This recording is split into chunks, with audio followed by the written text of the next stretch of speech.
been talking about relationships, about what it means to be part of the body of Christ, and how do we relate to one another. So, again, specifically within the context of the church. I missed that part last week, and it kind of went south on me. But we started off, we're going through 2 Timothy chapter by chapter, week by week. And this is the fourth week, the fourth chapter, final week, final chapter. So this book is a letter that was written by the Apostle Paul to Timothy. And it's talking a lot about, Timothy is a pastor, been trained by Paul. And again, it's talking about the relationship between Paul and Timothy. It's talking about what that has looked like, what it will look like, what Timothy needs to do to continue on, who to avoid, and who to emulate. So, going back 3 weeks, actually you can even go back, because this is said in every chapter, what is Paul and Timothy's relationship? Timothy is a pastor, and he is a contemporary of Paul, but is that all there is to their relationship? They're both pastors and believers? No. Okay. Can we expound on that? No. Like a father-son relationship. It's a father and son relationship. What are some of the things that they've been through? What is Paul reminding Timothy of and saying to continue being faithful through? Suffering. Hardships. Bad times.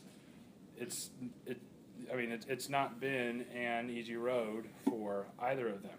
And you see this really come out in chapter 1 of 2 Timothy, where they talk about that father-son relationship, and they are not biological.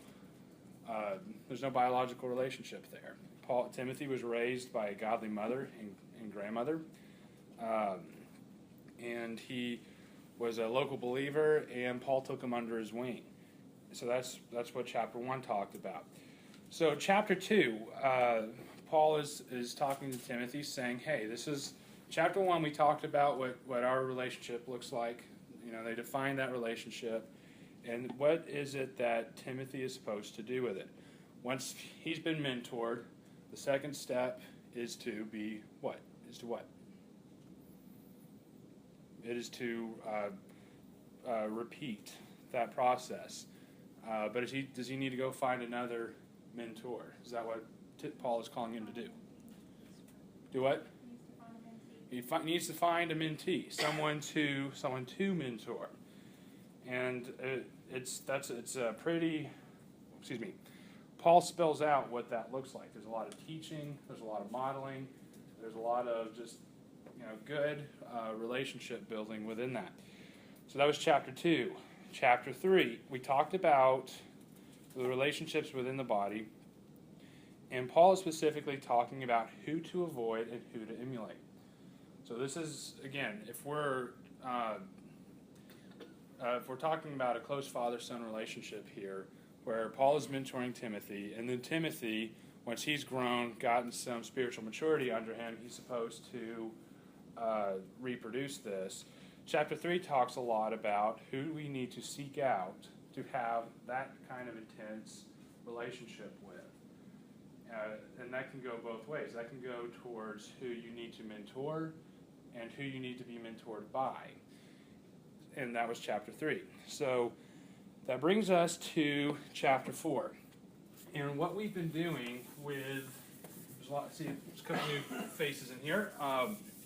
What we've been doing for going through Timothy is we've been going verse by verse, and we're looking at all the times that there was a reference to Jesus, to Paul, and to Timothy. And we're talking about basically the insights we glean from there. The reason is because with this book, we've got Paul talking about Jesus, what Jesus is doing, and then he talks about how the impact that's had on him and Timothy, and how Paul has reacted to what Jesus is doing, and what Timothy needs to do in reaction to what Jesus is doing. So let's start with Jesus. Where's the first time we see Jesus in 2 Timothy chapter 4? Literally Verse 1. With Jesus. It's a good place to start. Yes. Much like the very beginning. It's a very good place to start. Okay, so verse 1. What does it say about Jesus in verse 1? You will judge the living and the dead. He will judge the living and the dead. So let me ask you something. If he's judging the living and the dead, who does that leave out? You're either alive or you're dead. There is no middle ground. All right, where's the next time we see Jesus mentioned? Verse 1 also says he's coming to set up a kingdom. Oh, yeah, thank you.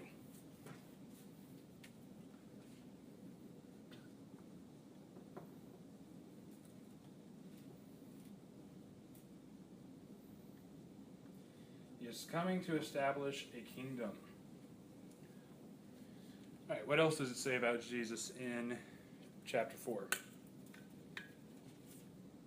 verse 8. Mm-hmm. Henceforth there is laid up for me the crown of righteousness, which the Lord, the righteous judge, will award to me on that day, to him and to all those who have loved his appearing.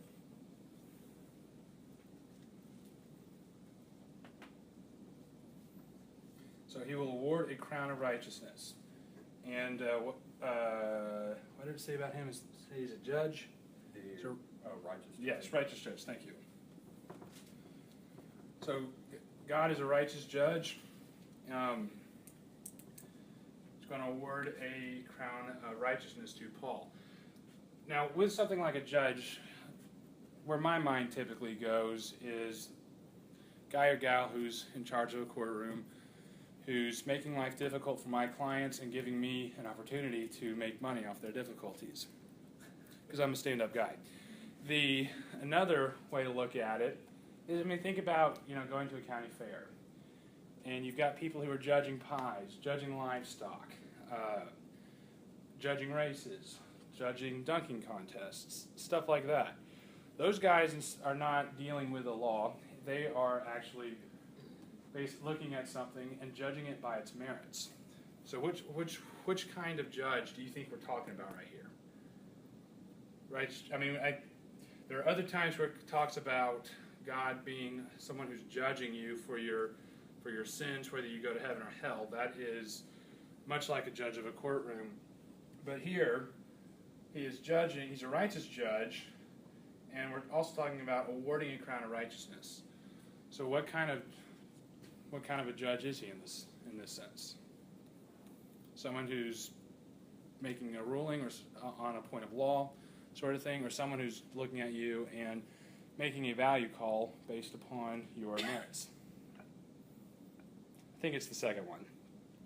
So that is verse 8. Where do we see Jesus next? See, is it not in verse 5 as well?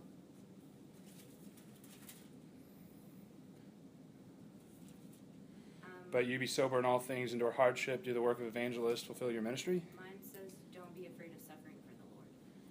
Okay, mine didn't say that, but that's verse 5.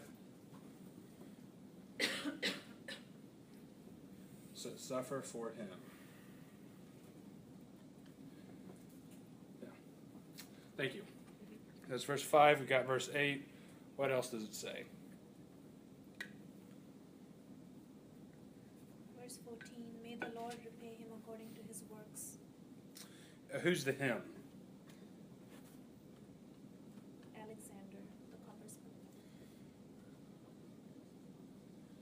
Okay, and is repaying him according to his works. Are Alexander the coppersmith's works good or bad? Bad. They're bad. So the kind of repayment is not something that we would want to happen to us. So again, going into different kind of, this type of judge. All right, so that was verse 14.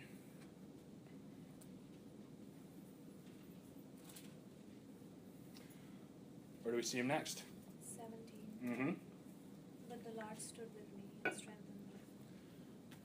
Stood with and strengthened.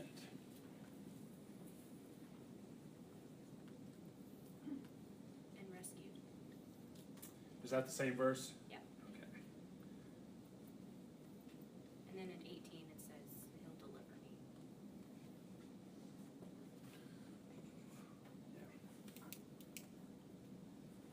18, he will deliver.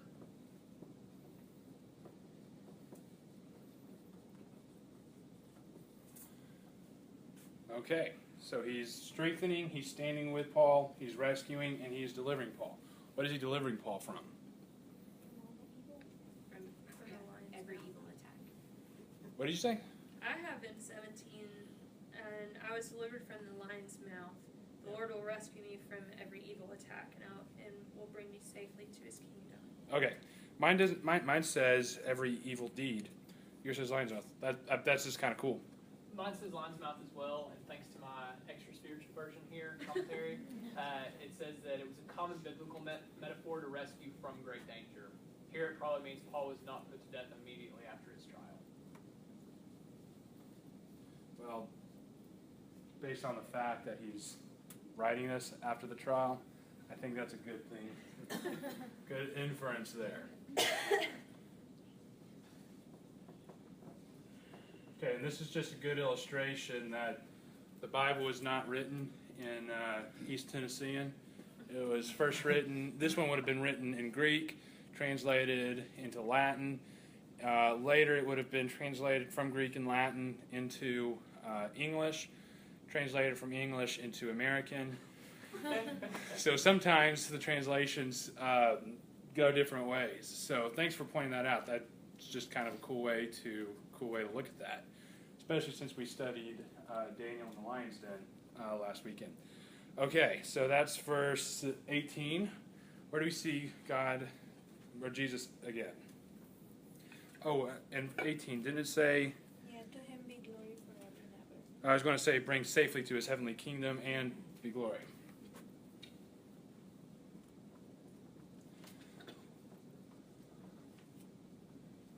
Okay, so not only is he rescuing Paul, but what is he?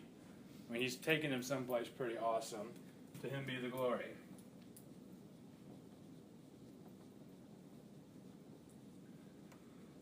So in the last 3 chapters, most of the references to Jesus have just been like one thing per verse, but he really packs it in on this whole rescuing thing.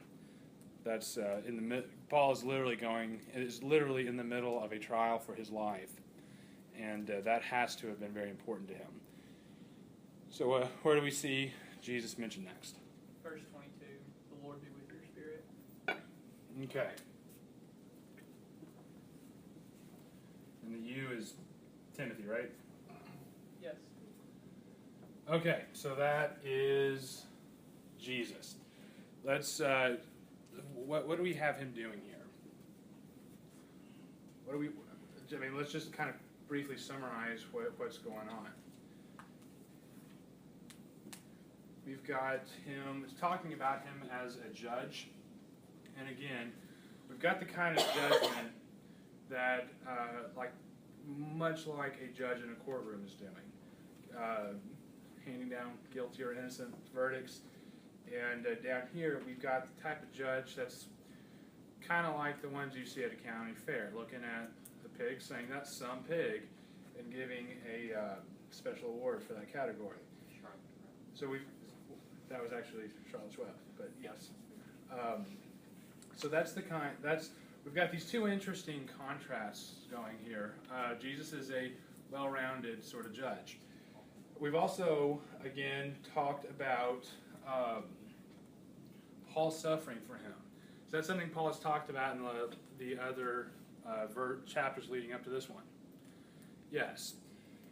And this one, verse 14, was a little bit different with respects to Paul usually talks about, I'm suffering, it's going to be worth it, so keep on trucking. That's the East Tennessee version of East Tennessee translation of that. Mm-hmm. And the Go Vols version. But here we've got Paul specifically referencing what's going to happen to somebody who caused him suffering, who caused him hardship. What's going to happen to him? Alexander the Coppersmith. Mine says the Lord will judge, so I'd probably bump it up in that. Okay, that's good.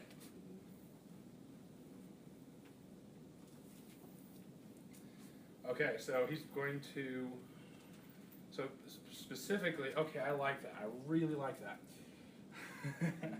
we've got Paul talking about all the suffering he's been. And again, normally he talks about just keep going, be faithful, stay the course, etc.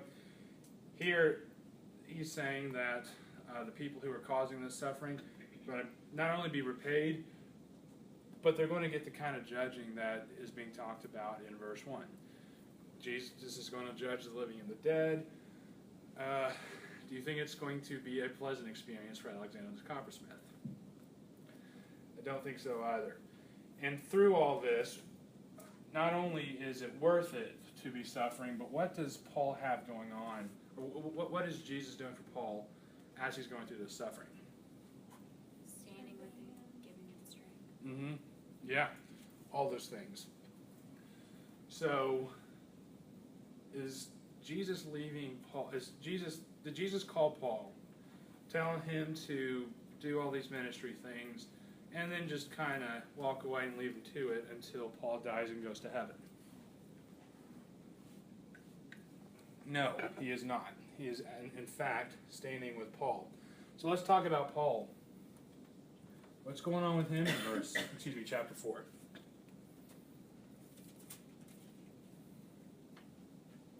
A lot. A lot. Verse 1, Verse 1, what's it saying? he is charging Timothy to, Preach the word of God, yeah, which is to in verse 2. Yeah. Yeah. We will, actually, if I recall, there's quite a lot of things that he tells Timothy to do. We will list these things out when we get to Timothy, but I think mine says solemnly charges. What are some of y'all's translations say there? I give you this charge. I charge you. Do what? I charge you. Okay. Okay, so it's kind of a big deal, and again, we'll get to that in a few minutes. All right, what else are we seeing about him?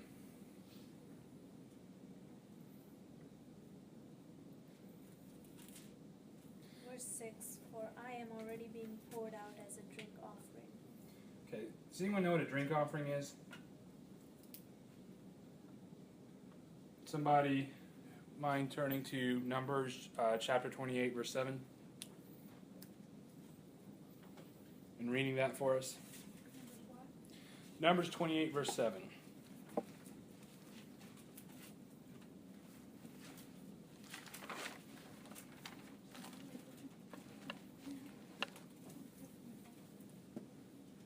The accompanying drink offering is to be a quarter of a hin of fermented drink with each lamb. Pour out the drink offering to the Lord at the sanctuary. Okay, so when I did a search on drink offering, found like a million verses, not literally, but a lot of verses where it just talked about you had like some of the good wine, and with these various sacrifices that God mandated, for some of them you would bring like the wine and you'd offer that as a sacrifice along with the other things. So again, would you mind reading what we're supposed to do with? I'm sorry. I'll forgive you. The accompanying drink offering is to be a quarter of a hin of fermented drink with each lamb. Pour out the drink offering to the Lord at the sanctuary. Okay, my version said Holy of Holies instead of Sanctuary. And I did several translations, and most of them agreed it was Holy of Holies. So, does anyone know what the Holy of Holies was in the old tabernacle? The inner room of the tabernacle. What's in the inner room? The what? The presence of the Lord. You see, he is seated. Excuse me. It's specifically, if you walked in and you didn't know any of this, in the split second before you were killed, you would notice that it's a beautiful room, and in the middle of it, there's this box. It's gold and it's got cherubs on top of it. It's really good at just wasting Nazis, and it's the Ark of the Covenant. And the purpose of the Ark of the Covenant was to be a literal throne, literal seat for God on earth. So you walk into this thing, and I won't actually do it. I would never waste good tea. We'll But- tie the rope to your foot. Yeah, get the bells going. But I'll get a Fitbit. You can see if I'm moving. We'll But you come in with a hint of wine. I have no idea how much wine that is, and they just pour it out, literally, and they pour out all of it. So that is the word picture that Paul is giving us here. He is the wine, and he has been brought into the Holy of Holies, into the literal, physical presence of God Almighty, and he's been poured out in sacrifice, in service to God. That's the word picture here. So, based on the context of that verse, where is Paul in regards to his ministry? Just starting out, kind of hitting the high notes. He's at the end.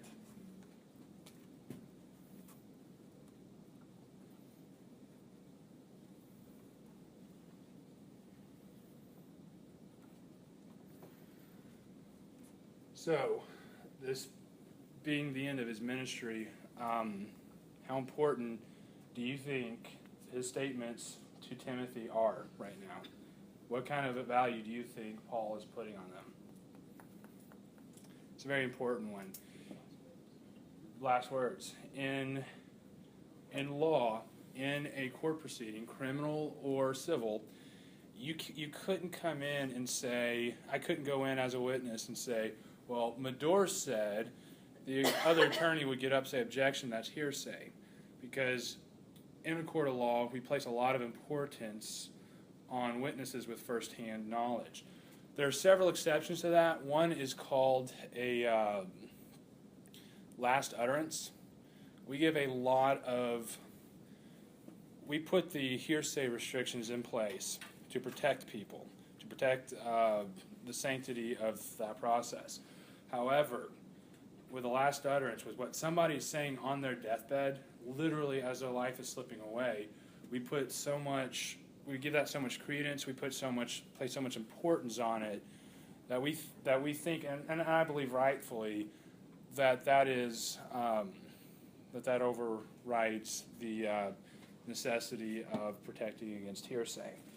That's the level of importance that we place on it. So, digress a little bit, but in verse 7, Paul, again, he's at the end of his ministry. He's looking back, and he gives an assessment of his ministry. What does he say about it? Fought the good fight, finished the race, kept the faith. Fought the good fight. He didn't give up. Did not give up.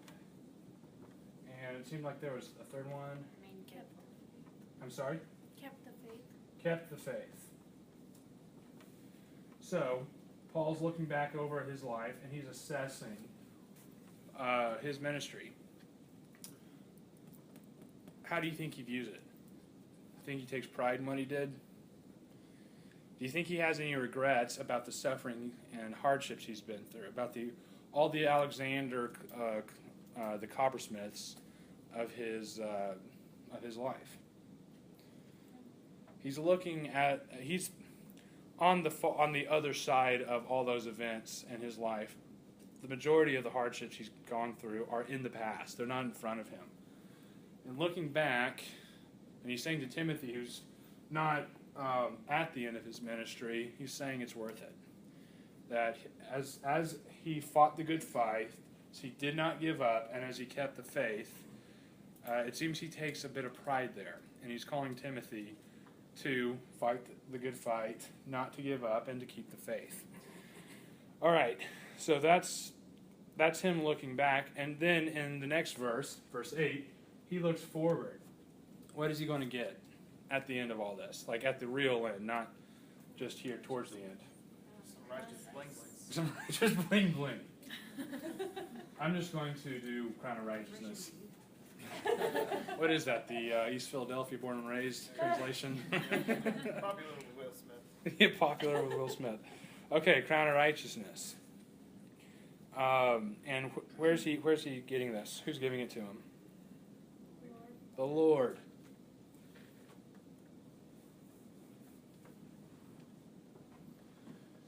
My dad, those of you know him, my dad's a pilot. And he flew helicopters for a while, and then he flew fixed wing for a while. He's got some pretty wild stories. But he once told me that the proudest moment of his life was after he'd been through the hell of flight school learning how to fly. You get what's called your wings. That's a little clip-on. Shows the entire world you're a pilot. Gives permission to all the men to want to be you, all the women to want to be with you, that sort of thing. My mom was the one that clipped his wings on him. They were married at that point. A lot of the guys who were not married, because the women hadn't quite figured out the whole want to be with them part, they had their dads do that. And that was the proudest moment of all our lives. And he says that even though a lot of the guys were unashamedly tearing up over that. So how much so when we get to heaven and we're knowing that we fought the good fight, that we did not give up and we kept the faith, and at the end of that we've got Christ standing there ready to give us a crown of righteousness. So just a thought. So what else do we have going on with Paul here?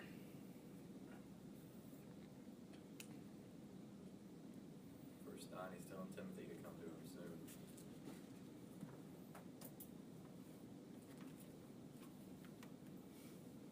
So he's asking Timothy to come. What else? Basically reiterates in verse 10 how he's been abandoned by people who were close to him. Mm-hmm. People left. And in contrast, what do we see in verse 11? Telling Timothy who he wants to come to him. And who is that? Luke, Mark. Luke and Mark. Luke is with him. Yeah, it says Oh. Luke is with me. Yeah. But bring Mark.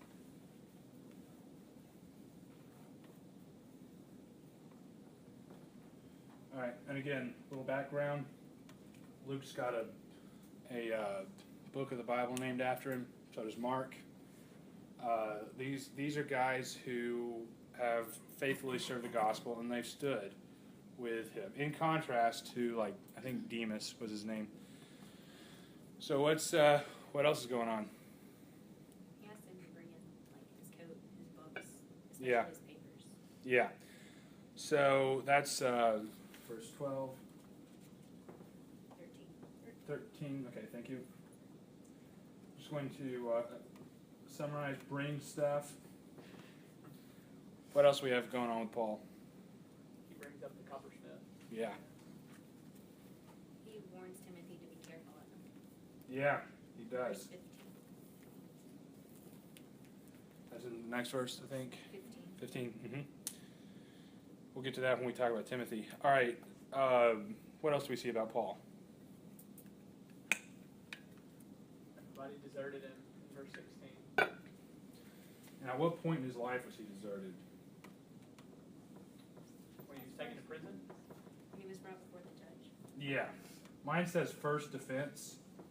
I'm not familiar with Roman civil procedure, but I'm assuming. Mine says the first time I was brought before the judge. Okay. So, what's going on there? I mean, is this a parking fine? Speeding ticket?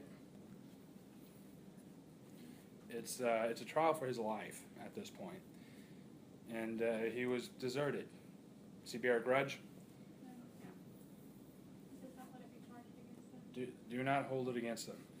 Does that sound a little familiar to something Jesus said on the cross as he's dying a horrendous death? Father, forgive them, for they know not what they do. Just a point. He's sounding a lot like Christ. Okay, so he's been deserted, but has he given up, given into despair? Why not? What happened? The Lord's The Lord strengthened him.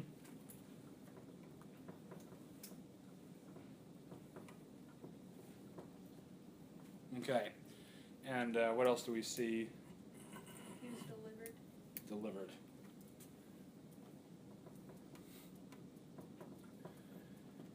And fortunately, because I'm out of room, I think that's the last one that I caught of Paul. Okay, so let's, again, we've talked about Jesus, what that's meant for Paul, what does Paul do with this? It's talking about he's a drink offering. He's fought the good fight. It's talking about what's going on here. And we discussed these things from verse 9 on. What actually, verse 9 to kind of verse 14. What are some of the things that he is focusing on, that he's talking about? I mean, this is a connected line of thought that he's working on here. It's kind of like his last will. Like writing up what he would like for Timothy to do and who would like to bring him. So it's kind of like his last little hoorah. Hey, can you bring these things to me and bring these people in before I go?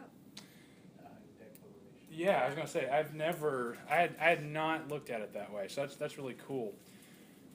A will is formally referred to as the last will and testament, and as far as a testament goes, that can mean both witness, but also covenant, but also give you an opportunity to testify, not in a court proceeding, but in law school they have you read a bunch of things that people put in there. Some of them are just horrible and funny, like, hey, my dearly beloved wife, I know you're cheating on me, therefore I'm disinheriting you. Stuff like that. But most of the time people go with, I've lived a good life, good life, raised 4 children with my wife, I'm very proud of, that sort of thing. So that's a good point. I had not thought of that. So again, kind of the dying declaration of Paul, his last gasp. A lot of people think this is one of, if not the last book that he ever wrote. Book of the Bible that he ever wrote. So this is kind of like his will and testament. What is he emphasizing? What is he putting value on? People. What kind of people? People who have been with him in ministry. With him in ministry. And people who left. Do what? And people who left. What kind of value is he putting on them, Utter? Is he really happy for them to have been in his life, or is he kind of not just thrilled with them? He's not thrilled with them.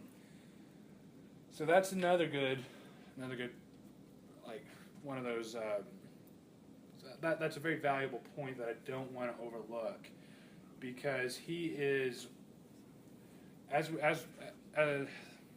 really applicable point for all of us. One of the things we're focusing on right now is building a godly community in this class, one that helps each other go through ministry, go through life, even when we're not in this room together. And Paul, at the end of his ministry, at the end of his life, having looked back with pride, looking forward with great hope and anticipation to what's coming, as he's reminiscing, one of the big thing he hits on while he's in this reminiscent mood is the people who stood by him. The people who were with him in the good times, but especially the ones who were with him in the bad times. And it talks, he was deserted at his trial, but the Lord strengthened him and the Lord delivered him. That's an important point, but even as he's building up to that point, he's talking about the people who stuck with him. And while Luke wasn't with him at the trial, while Timothy and Mark and everyone else weren't with him, Priscilla and Aquila, all these people he names were not with him at that trial. He was, as the man said, carrying their love with him. And I think it made a difference. And I think in the context, I'm justified in saying that. So that's kind of heavy. It's a man who's at the end of his life pouring out his heart to the young man that he considered to be his son, who he mentored. So, going to erase Jesus to put Timothy there. That sounds sacrilegious, but my motives are good. Okay, so that is Paul. Again, he's writing this with the perspective of somebody who's been there, done that, been through the ringer, survived, is probably not going to survive the ringer much longer, literally going to kill him. And he's talking with that perspective to Timothy. And he's talking to Timothy, his beloved son, about how to get to this point, how to fight the good fight, how to not give up, how to keep the faith, and to earn that crown of righteousness. So that being said, what does he say to Timothy? Verse 2, it says, preach the word of God. It does. Let's back it up to verse 1. It says, I solemnly charge you. It's really 1 through 2 because he mentions the subject of verse 2 in Yes. verse 1. Yeah, no, I am not Yeah. contradicting. Yeah. I'm saying there's a list coming. So what is what is this list? Charges you to preach the word of God. Preach. Be ready. Be ready. Reprove. Does anybody have a different word than reprove? Patiently correct. Patiently correct. There you go. Correct, rebuke, and encourage. I'm sorry? Correct, rebuke, and encourage. Correct, rebuke, and encourage. We talked about that last week. Yeah, mine says rebuke and reprove, reprove, rebuke, exhort with great patience and instruction. Reprove, rebuke, and exhort with patience. And I think that patience is important because, quite frankly, when somebody needs to be reproved and rebuked, it's kind of annoying to be in the middle of that process, and you don't want to do it. Okay, so what else are we seeing here? Verse 5? Yeah, I think that's kind of a continuation of this list. So I'm going to keep listing it if that's okay with you guys. I'll keep doing it even if it's not okay. So what does it say? Be watchful. Keep a clear mind. That's cool. Watchful, clear mind. Endure afflictions. Endure afflictions. Don't be afraid. Evangelize. Don't be afraid. Okay, does anybody have, you said evangelize, does anybody have a different word from evangelize? Do the work of an evangelist. Whoa, that is so much clearer. Are we talking about verse 5? Yeah. Yes. It says work at telling others the good news. Okay, that is Same thing. that gives the definition of an evangelist, which is what I was looking for. Tell the good news Fulfill your ministry. and fulfill ministry. Does anybody have a different word from fulfill? Discharge. Fully Discharge. carry out. Fully carry out, discharge. In the military, when you're discharged from duty, basically you have completed your mission, you have done everything you signed up to do, and you are allowed to leave. And they give you a handshake, slap on the back, salute, whatever the case may be. But the idea is that you've gone in there, you've done what you set out to do, you've done it well, and it's time for you to go on.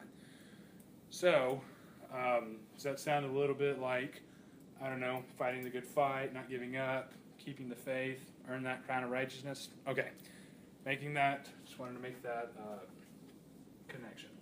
Okay, so fulfill ministry. What else are we seeing? Sorry. Verse 9. Be diligent to come to me quickly. Yeah, I kind of meant with that with verse 5. Okay, that was the last of it. I'd like to back up a little bit because Paul talks about some not great people. He's given Timothy this list of things to emulate. Do this. I solemnly charge you to do these certain things. And we've got another list here in verses 3 through 4. And these are things that, let's talk about them and let's see if we need to do them or not. So what are we seeing here? It says, the time will come when they will not endure sound doctrine. Will not endure sound doctrine. I can't speak today. Does anybody have a different phrase than sound doctrine? Sound teaching. Okay. Footnote says healthy. I think we've had this discussion where we've had other sound things talked about, and another translation of that is healthy. Will not put up with healthy teaching. You know, they're not spiritually speaking, they're not eating their vegetables. They're eating candy. Not even candy. They're eating some really, really, really gross stuff. Okay, what are some of the other things going on? They follow their own desires and look for teachers who tell them what they want to hear. Mm-hmm. They turn their ears from truth. Oh, And chase after myths. myths. Turn ears from truth. Kind of like that turn of phrase.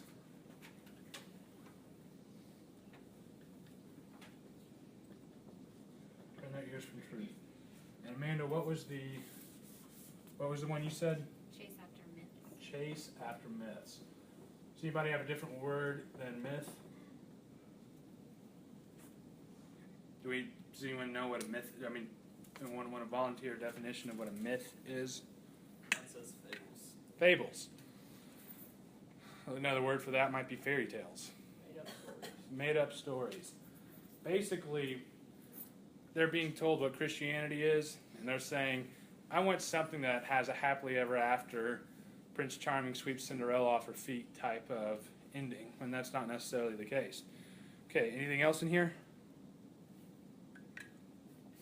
Okay, I don't think so. All right, so that's definite mark here. So is this behavior we want to ourselves emulate, or is this something we don't want to emulate, we actually want to avoid and teach against? Yeah, we don't want to do this. All right, so that's that. What you said, Mother, you said verse 13? 9. Verse 9. Yes. What does it say in verse 9? Be diligent to come to me quickly. Come soon. Come soon. No, I'm just summarizing. It's quicker to write that down. All right, and what's next? 11. What does it say in verse 11? Get Mark and bring him. Bring Mark.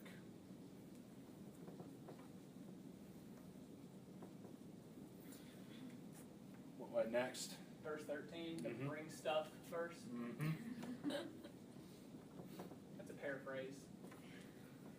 East Tennessee translation. The Go Vols translation. All right, what next? 15, Mhm. be on guard Against. against Alexanders. Mm-hmm. And again, you've got somebody who's caused trouble for Paul in the past. And Paul is just kind of assuming that Alexander is going to stick with his ways, and he tells Timothy to avoid that, to avoid him. And just step back for a minute. We talked before about the kind of people we're supposed to avoid within the church in 2 Timothy, like last week. So anyways, if you'll go, I think if you go back to chapter 3 and in verses like 2 through 5, it talks about the type of people within the church we're to avoid. And I think Paul to Timothy is calling out Alexander for having several of those traits. So just cross-referencing there. All right, verse 15. What next?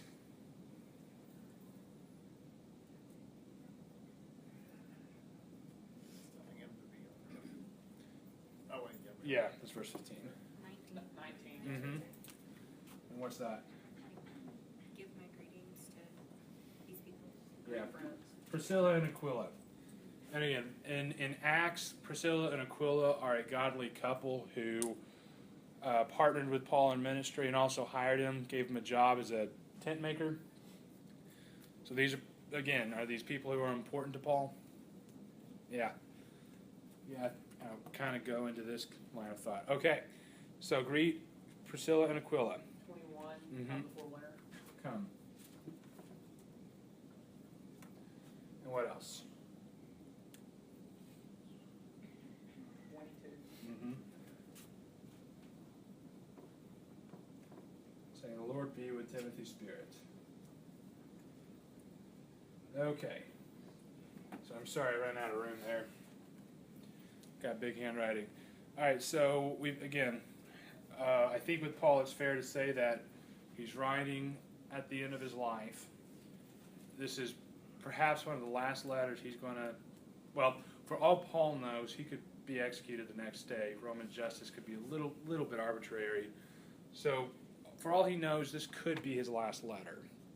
And there's a lot of scholars who think this is the last thing that Paul wrote in the Bible. Excuse me. So this is Paul did not come in wasting a lot of time on niceties. How's your mom? How's your grandmother? They enjoying that sewing guild they're in together. I mean, he gets to the point. He doesn't spare much words. He's talking about some pretty important things. So for a young believer in the faith, Timothy, Paul is telling him how to get to this point. How is Timothy to get to that point based on the text? Do that list. Yeah, I wasn't actually asking you guys to list it out. I was hoping you would, but so do all these things. And again, we can summarize. It's basically do all the actions that Timothy has seen Paul do, and to be watchful, to endure, not to be afraid, and above all, to fulfill that ministry. Paul and Timothy were different people. That ministry is going to look like different things. Timothy traveled with Paul for a lot during his life, and also Timothy settled, and it sounds like he's kind of a permanent pastor where he is. And that's kind of different from Paul. All right, so do this list, and what about this list? Don't do that list. Yeah. So, and this one's more about people they don't want to know the truth. They don't want to endure through the hard things to fulfill their ministry. You know, they're kind of like a soldier who goes in and all they want to do is sleep in their bed all day, like old comic strip Beetle Bailey. And then again, towards the end here, we see Paul reiterating the importance of the people in his life who stood by him, who partnered with him, who have not deserted him, even if they're not physically with him. So, again, I've been looking forward to this chapter for a while because it really is hard-hitting. It really ties up 2 Timothy, everything Paul is saying here. And 2 Timothy talks a lot, makes some great, awesome points about how we as Christians are to come together, how we are to build relationships, how we are to behave within those relationships towards one another and also towards everyone else in the church and towards the world at large. And it's not going to be easy. I've never known anyone to endure something they enjoy, being with people they enjoy, or I've never known somebody to have to be told to not be afraid of something that's not scary, at least to them. So it's not going to be easy, and we're going to be pulling against a trend of people who don't want to hear sound teaching. Mine actually says they will want to have their ears tickled, and they're going to be following for their own desires. They're going to be looking for teachers who are going to give that a solid thumbs up, and they're going to go after these fairy tale versions of Christianity instead of the sound doctrine that, and I've lost it somewhere, they talk about sound doctrine. So it's going to be hard, but in the end, we're going to be able to look back and say, I fought the good fight, I did not give up, I kept the faith. And we're going to go home, and we're going to have Jesus standing there saying, well done, good and faithful servant. By the way, here's a crown. You did awesome. And that is the goal. That's the dream. We talk about, we come together, we have a lot of fun when we're around one another. We even have fun when Andy can't come to game nights, but we're not coming together to be a social club, to be just a fun group of wild and crazy guys and gals to hang out together. There is a point to what we're trying to do here. There's a point to why we put up with one another, why we come together. And that is to help each of us fulfill each other's ministry. So that at the end, not only do I want to come home and hear the words, "Well done, good and faithful servant. You fought the good fight. You kept the faith. You did not give up." But when Andy walks into that room, I want him to hear those same words. And I want to also sit there and go, "I knew that guy. Knew him before he was famous." And bring each other into that moment, because it's not going to be easy. So that being said, I apologize for running over. Andy and I have been working on something we're going to do next Sunday. We're not going to be doing this very often. This was just the best way, in my opinion, to go through 2 Timothy. We're going to go back to more of a teaching format soon, but we're doing something unique next week. That you want to talk about it? Yep. Okay. I'll be signing autographs after class, for being future famous.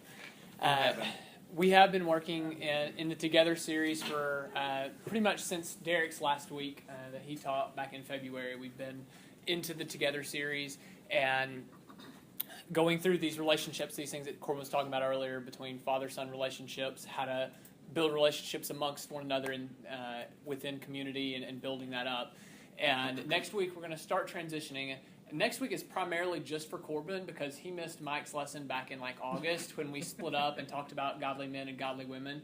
And what we're going to be doing next week is something a little bit different. We actually have a panel of 6 people, and it'll be a surprise, but we'll have 2 people who are your peers from the class that will be up here. We'll have a young married couple who have 2 both cute and adorable boys. Yeah. And then Mike and Vicky will be in it on it as well. So we'll have a little bit of perspective from some different ranges there. And we're going to be talking about, we have some predisposed questions that they're getting ready for, and we'll be ready to talk about when we get into next week. So I'm going to be giving us about a little 10-minute overview, and then we'll dive into a kind of a panel discussion where we'll have some varying viewpoints from both men and women on what it looks like to be a godly man or woman, and kind of what you're looking for a potential person to be a godly man or woman of the opposite sex, if that makes sense. So we're kind of transitioning towards the relationships between men and women next week, and then we'll be getting into after Easter, so we won't have class on Easter. We'll be getting into more of the relationship side of things. Actually, thanks to my brother who recommended a book to me that I read back in August, who's here visiting us this week. So we'll be going through that, and also Scripture as well. It won't just be a book, and then Corbin will take over in about 5 weeks or so again. So for those people who haven't been here the last couple of weeks and don't like Corbin, let them know that I'll be teaching next week. And then for the rest of you, I'll see you guys in about a month. So and I'll just throw in real quick, one of the motivations, one of the inspirations for the panel next week is this conversation. I've got a sister who's 4 years younger than me, and we've been having this back and forth conversation for the last 4 or 5 years, basically me talking to her about the kind of man I want her to end up with, and her talking to me about the kind of woman she wants me to end up with. And this isn't, we're not sitting here trying to figure out how to get people married and out of here, but this isn't guys talking to guys about, hey, here's what you need to do to be a godly man. We're going to be just briefly talking about what a godly man and a godly woman looks like. And again, men kind of speaking to the women, kind of what's on our hearts, what we would want our sisters, our daughters to know, and the women in the room talking to their brothers in Christ about what they would want their brothers and their sons to be looking for.